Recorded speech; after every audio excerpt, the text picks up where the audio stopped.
su presencia. Nos parece mentira tenerlo de nuevo con nosotros. Parece que la pregunta de hoy es si Jesucristo es Dios. ¿Qué podemos realmente decir para convencerlos? Y no sé si para convencerlos, pero para explicar lo que los cristianos tenemos como el centro de nuestra fe. También la explicación de por qué vivimos como vivimos en este mundo. Porque los cristianos en algunas cosas somos un poco extraños, porque nuestra conducta obedece a lo que nosotros decimos es enseñanza de Dios mismo, que vino a esta tierra. Y vamos contra la corriente en muchas cosas. Sí, en algunas cosas, o creamos también corriente. También. Acuérdese que hay casi 2.000 millones de cristianos bautizados en el mundo, sí, entre ortodoxos, los hermanos de las escuelas de las iglesias de la Reforma y los católicos, que somos 1.100 millones, ¿no? Somos una presencia durante 2.000 años muy grande en todo el mundo. Ahora, ¿qué es lo que nosotros decimos de Jesucristo?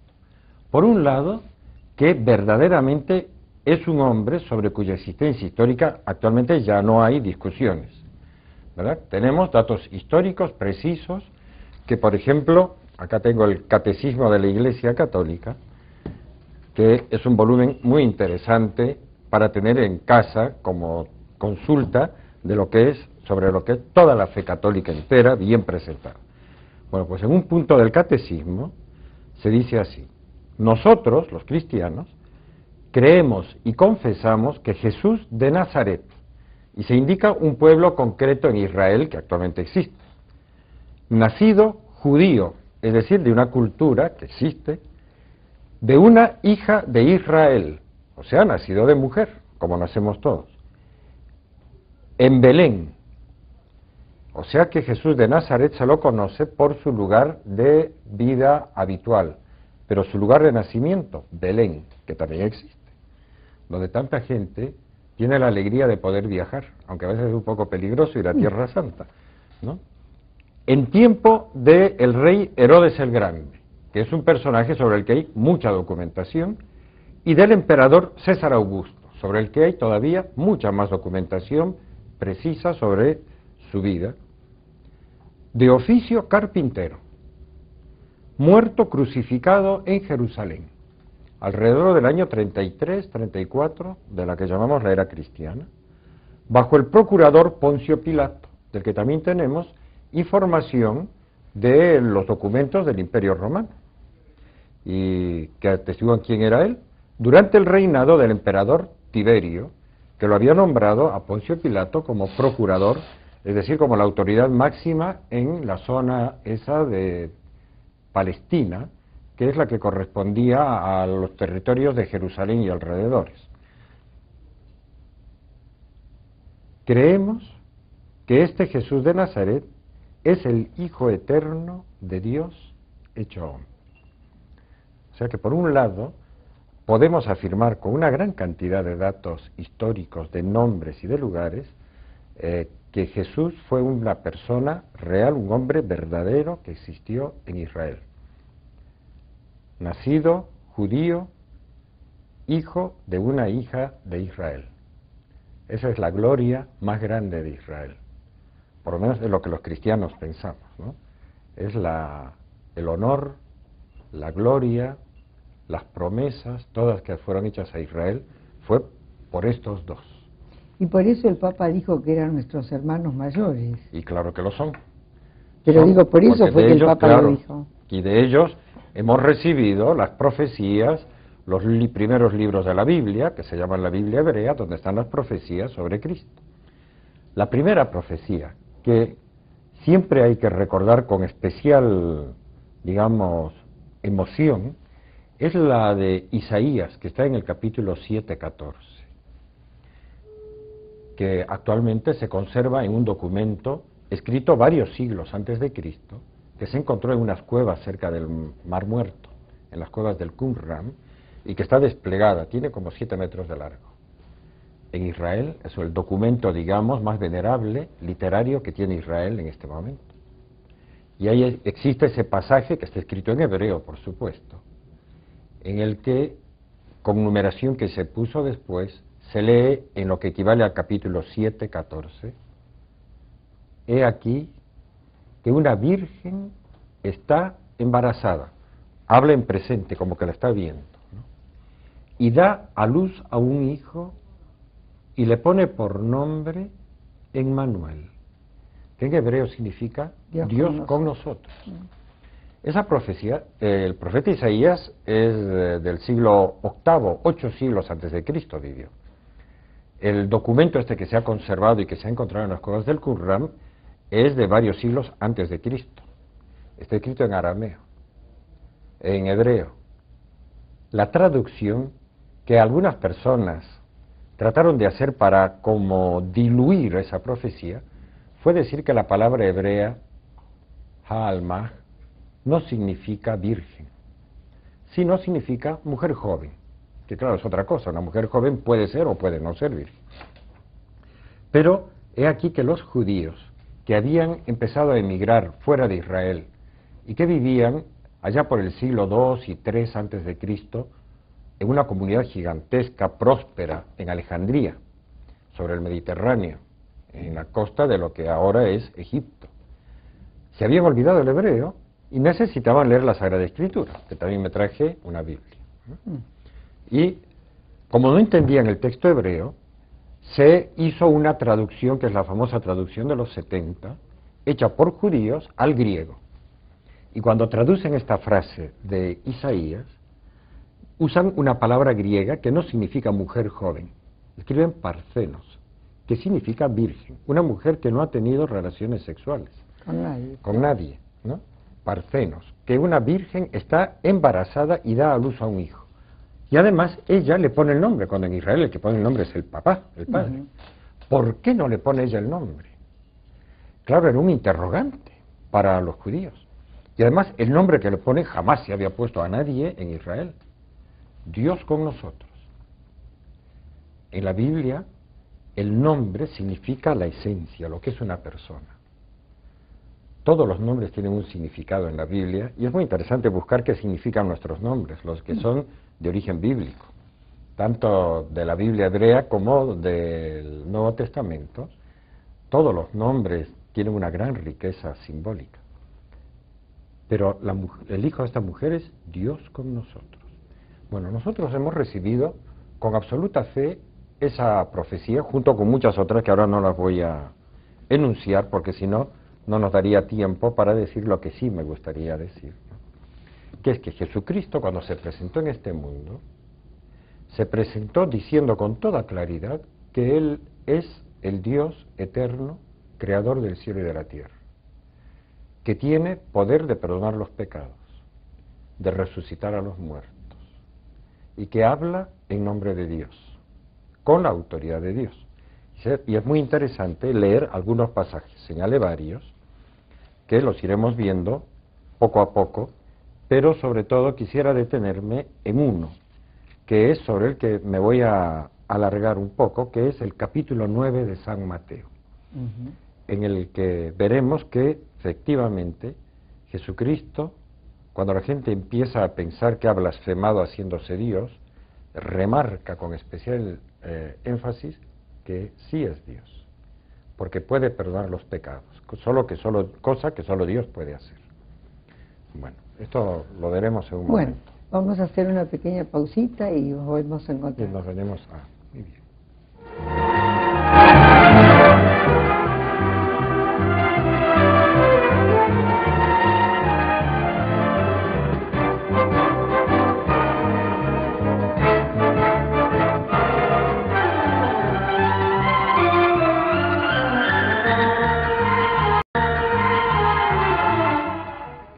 Bueno, entonces cuéntenos, padre, cómo son las pruebas que nos trae.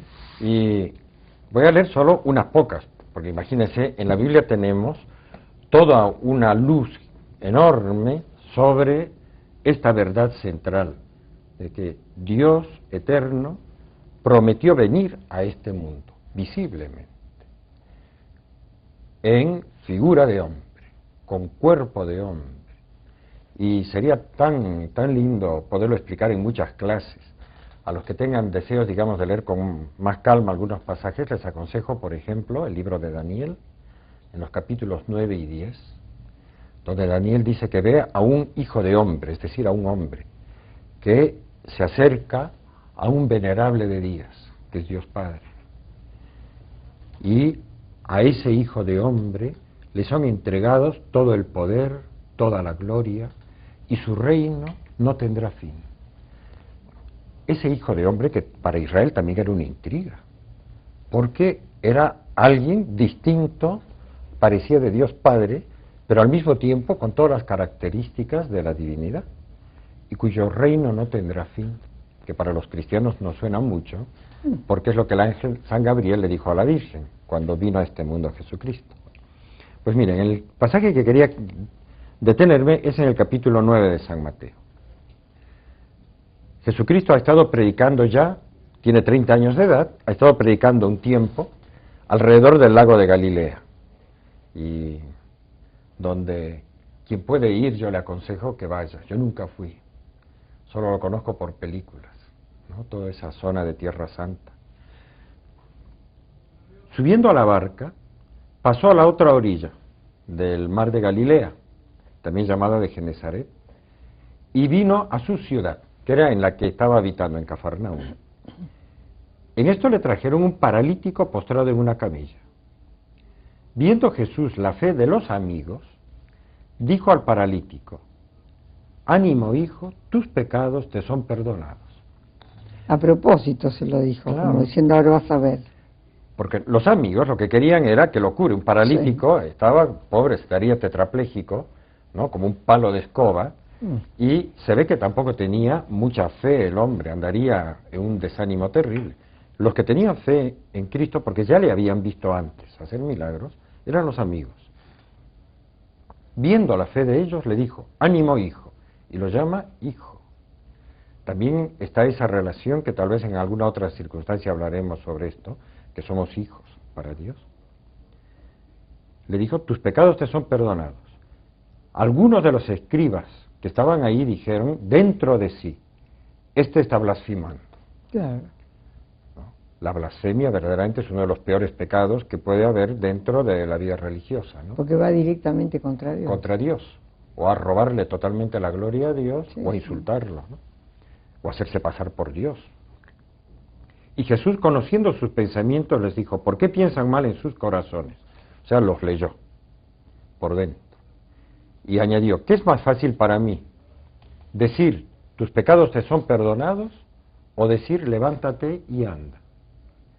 Pues para que sepan que el Hijo del Hombre, y usa esa expresión que estaba ya en el profeta Daniel, en un libro del Antiguo Testamento escrito varios siglos antes de Cristo, para que sepan que el Hijo del Hombre tiene en la tierra el poder de perdonar pecados, es decir, cosa que solo Dios puede hacer, dijo al paralítico: levántate, toma tu camilla y vete a tu casa.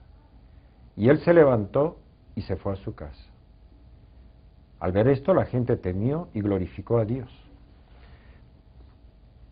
Es una presentación, digamos, descarada de quién es él. Ya no se presenta como un rabí, un maestro de Israel que enseña doctrinas recibidas, sino es alguien que dice que tiene poderes divinos y que hace el milagro de este hombre y lo cura para que crean en lo que él ha dicho, que tiene el poder de perdonar pecados. La maravilla que sea así, porque somos todos pecadores, ¿verdad? Que existe el perdón. Bueno, hay muchos otros pasajes que tenía señalados, pero hay uno que está en el Evangelio de San Juan, en el capítulo 8, en el que quisiera detenerme un poco. Es un capítulo largo, muy largo, en el que Jesús se enfrenta con una serie de doctores de la ley que andaban, digamos, con una especie de bronca sorda, y se ponía ya en peligro la vida de Cristo, porque pensaban que Jesucristo estaba diciendo blasfemias terribles, diciendo de un modo u otro que era el Señor del sábado, es decir, que era Dios mismo, ¿no? Y se pusieron a enfrentarle. San Juan dice que en el fondo era por envidia el asunto este de la contra que le hacían. Hay un momento en que le dicen que todo lo que está haciendo es le dicen, porque eres samaritano y tienes un demonio. Al decirlo samaritano le dicen, no sos judío, no, un gentil, ¿no? Y además le acusan de tener un demonio. A una persona santa, decirle que lo que hace es obra del demonio, es una especie de pecado contra el Espíritu Santo. Y el Señor les contesta, yo no tengo un demonio, sino que yo honro a mi Padre y ustedes me deshonran a mí. En verdad les digo que si alguno guarda mis palabras, no verá la muerte jamás. Promete la vida eterna al que siga su doctrina. Empieza una discusión terrible. Y hay varios lugares en los que insisten en que no puede ser lo que él ha dicho. Y le dicen, estamos seguros de que tienes un demonio, porque Abraham murió, y también los profetas. Y dices que el que guarde mi palabra no probará la muerte jamás. ¿Eres acaso más grande que nuestro padre Abraham, que murió? Abraham llevaba 2000 años muerto, casi, en esta época en que discutía Jesús con estos hombres. Y el Señor les dijo, vuestro padre Abraham se alegró pensando en ver mi día, que es un hebreísmo, quiere decir en verme a mí. Me vio y se alegró. Y entonces le dijeron, ¿aún no tienes 50 años y has visto a Abraham? Y Jesús les respondió, en verdad les digo, que antes que Abraham existiera, yo soy. Y cuando dice en arameo yo soy, dice Yahvé, que es la palabra con la que se nombra a Dios, claro. Y que por respeto, con ese respeto enorme que tiene el pueblo de Israel por la palabra de Dios, a veces suprimen una de las 4 letras con las que se escribe Yahvé, porque es el nombre sagrado. En las sinagogas normalmente se ve en la fachada, en muchas de ellas, la estrella de David, y en el centro, escrito con letras doradas a veces, el tetragrama sagrado, ¿no? Yahvé. Y Jesucristo les dijo, antes que Abraham existiera, hace 2000 años que murió Abraham, Yahvé, que quiere decir yo soy, que es el nombre propio de Dios. Entonces tomaron piedras para tirárselas, pero Jesús se fue. No le podían alcanzar cuando él no se dejaba tocar. Libremente se entregó en la Semana Santa a la pasión. En varios pasajes les dice, si no creen en lo que digo, crean por lo menos en las obras que hago. Y ese es el argumento. Creemos por sus obras, hasta el día de hoy. Bueno, espero claro, que sirva. Son las pruebas que nos ha dado. Espero que sirva a nuestros oyentes. Claro, ¿por qué no? Bueno, padre, le agradecemos mucho. Es una lástima tener que cortar, pero el reloj es implacable. Es implacable. Hasta luego. Bueno, gracias por todo nuevamente.